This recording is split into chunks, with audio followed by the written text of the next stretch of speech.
Hey everyone, so we're at the Thermaltake booth at Computex 2023. This video is going to be a combination of talking about cases and also this unique motherboard, we'll call it a form factor, that ASUS is trying out at the show. We're going to have multiple videos from Thermaltake's booth because they have a lot of really cool case mods, first of all, and they also have some new cases. But for this one specifically, I really wanted to break out a standalone video talking about the potential for new form factors, where we already talked about MSI's board where they had the cables on the back of the board. Gigabyte's tried it, ASUS is trying it, but ASUS is doing something particularly unique where they've mounted the power to the board, so no PCIe cable. Now, we did a little bit of extra testing here because I know some of you have seen coverage of this already, so we wanted to add a little bit more to the story. Before that, this video is brought to you by Deepcool and the new Zero Dark series of AK620 and AK400 CPU coolers. We previously reviewed the AK620 and AK400 and found them to be among a new crop of extremely competitive coolers for the price. The new Zero Dark and Zero Dark Plus variations move out to a blackout color design with blackout FDB fans. The heatsinks otherwise have the same characteristics as those that we tested previously and found to be well performing, just with a fresh new look. Learn more at the link in the description below. What I was looking at specifically was how is this pinned out? Because we know that from Gordon actually at PC World, I saw in his report, ASUS told him that the footer can handle up to 600 watts. ASUS's card that they were showing was a 4070, I think, and so the idea is you would slot it into the board here. It has the normal PCIe, it's got a foot here that connects, and then that is where you get your 600 watts for the capacity, for the power delivery. All of that gets routed through the back, which we'll look at. On the case side, the thing that needs to be considered now is obviously the depth. So you need a little bit of extra depth to accommodate cables sticking out of the back of the motherboard. And that's where with like Thermaltake, for example, you see the extra space on the back side of the chassis, which we can throw to B-roll or something of, because you have these headers sticking out. And this is not standard. So this becomes a challenge for everybody because on the case manufacturer side, they're gonna have to design for the largest common denominator here. Whoever ends up sticking the cables out the farthest, whether it's 90 degree or it's stand up like it is right now, yet to be determined because it's not standardized. So that's the part I wanted to talk about. Now the demo part, this is a Series 500 TG. They have a Series 300 TG, which we'll cover more in our other video that's focused on the case, but that one shows more of a fully complete system, all wired on the backside, gives a preview for what's to come on this, which I think there's a chance this becomes not necessarily the footer, but the cables on the back becomes an industry standard, potentially, if there's enough interest in hiding the cables. It shouldn't change the motherboard cost, but what ASUS is doing here will affect cost. So this is the idea I wanted to explore, where if you think about it, 600 watts going through here, when we probed it, I basically, we checked each of these pins. So we went through all pins down here, we went through all pins up here, and on the back of the board, let's just rotate this, come around the other side, there's a 12 volt high power, which is right there. So the sense side is the 12 volt side, the opposite side nearest where I'm pointing is ground, and I probed the ground against the pins, and I probed 12 volt against the pins, and the end result is, it looks like ASUS is currently mapping it as it's 4 sets, so it's gonna be 8 total. 4 of these sets of pins is 12 volt, and then the ones closer to the socket are mapped to ground on the 12 volt high power connector. So coming back to what Gordon showed, and I don't know if we're gonna be able to get footage while we're here or not. It's at the ASUS booth, so we'll see if I get arrested. But if we're not able to get footage, Gordon showed 2 large copper planes basically, and he wasn't sure if they were ground or 12 volt. It looks like they're both. It's one of each. So anyway, that's the layout. For the topics as a builder that so there's pros and cons. This is what I really want to talk about, where on the pros, it's pretty obvious. You get new case designs, a bit wider, and you get to hide the cabling. So that is obviously an upside. And that's the primary upside here, is just getting rid of cable clutter. The pros on the video card, similar thing. That's the last remaining cable in the case at this point once you've moved everything else to the back, so it's a natural progression. The downside of doing this, there's actually a few. One of them is cost, where motherboard cost will have to go up. So you have to have probably a thicker PCB might have to have better power delivery or certainly better thermal management in the region of the board where all of this power is going through. And this also happens to be a pretty hot area of the board. Now the PCB, the motherboard PCB, really doesn't care what temperature it is, it's just copper and fiberglass. It's everything else around it you have to consider. So there could be some effect on, say, M.2 SSDs, which already run notoriously hot now, are mounted kind of under a GPU, and now you're also running power directly through the board near them. So there's a lot of power management to consider.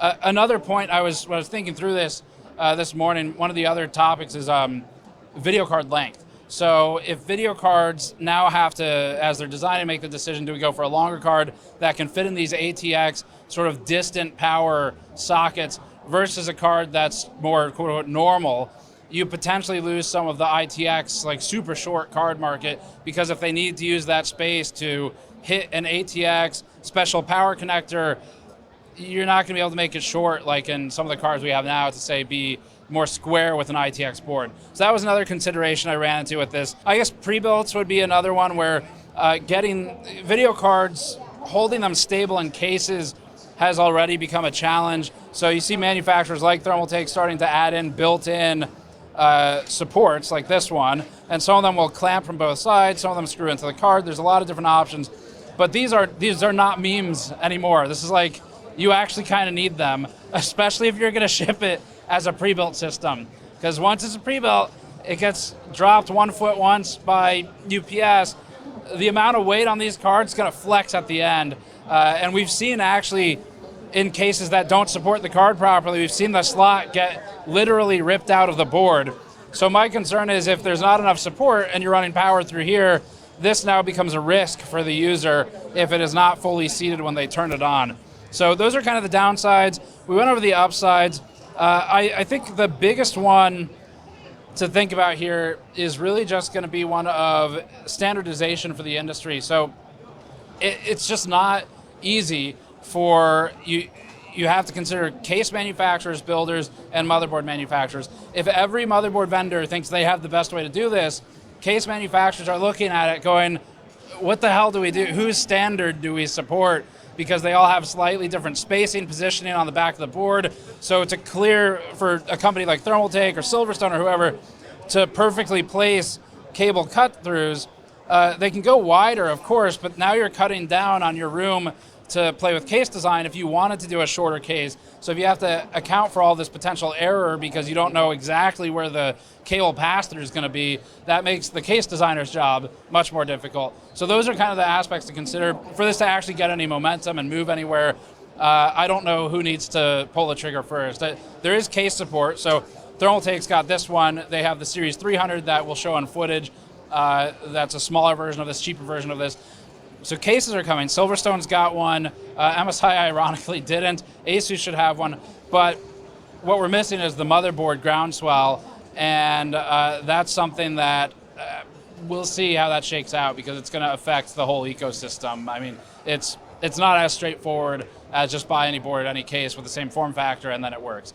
So that's what we wanted to throw out there. As we're near the end of the show. And what we like to do near the end of the show is discussion topics of here's the trends we're seeing emerge.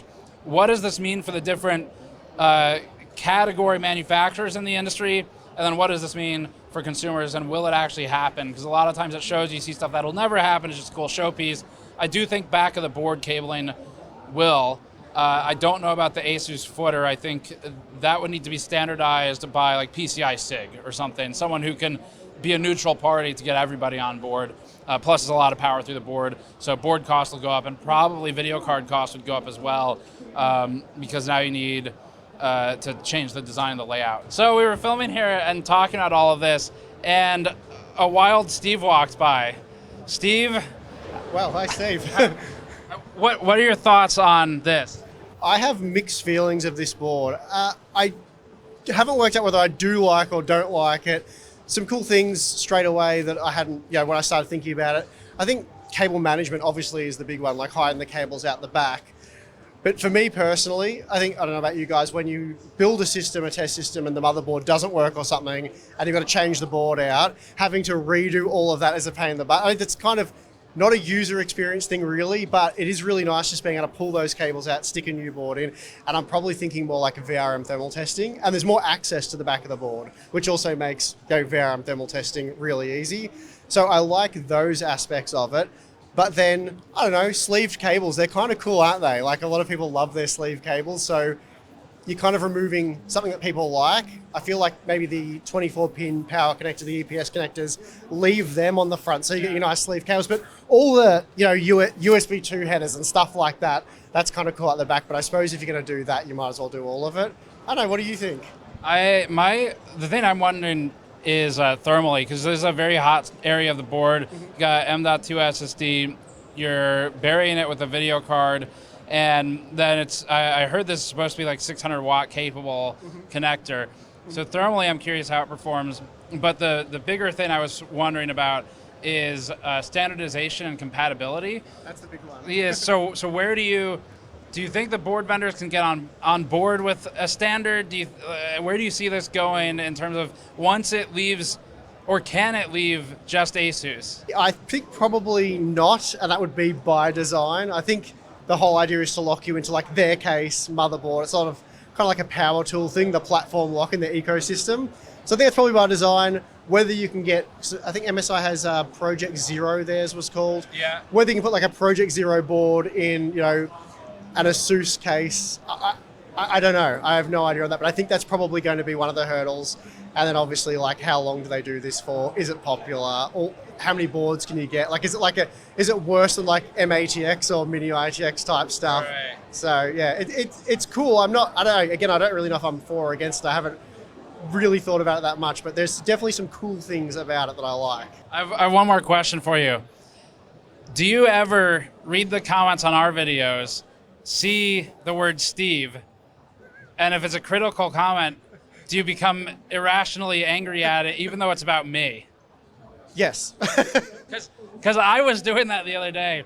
I was reading the comments on one of your videos, and I think I left the tab and came back, and I saw a comment, and it was something about you, and I was like, I didn't say that. Don't be negative about either. Don't be negative about either of the Steves. Just don't do it. Yeah, it's just not a good idea. I mean, I think we all know this at this point. So anyway, thanks, Steve. No worries, thanks.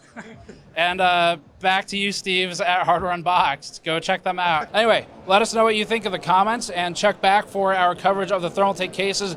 They have some really cool ones. So the entire CTE series, actually one of them in particular we were looking at yesterday, and we'll show this in the other video, has a rotated board layout, and it's positioned centrally, which is super cool because it's a more unique design approach, and it gets Thermaltake into a category of cases that I think starts to set them apart from mass market. So check back for that video, and thanks for watching. Subscribe for more. We'll see you all next time.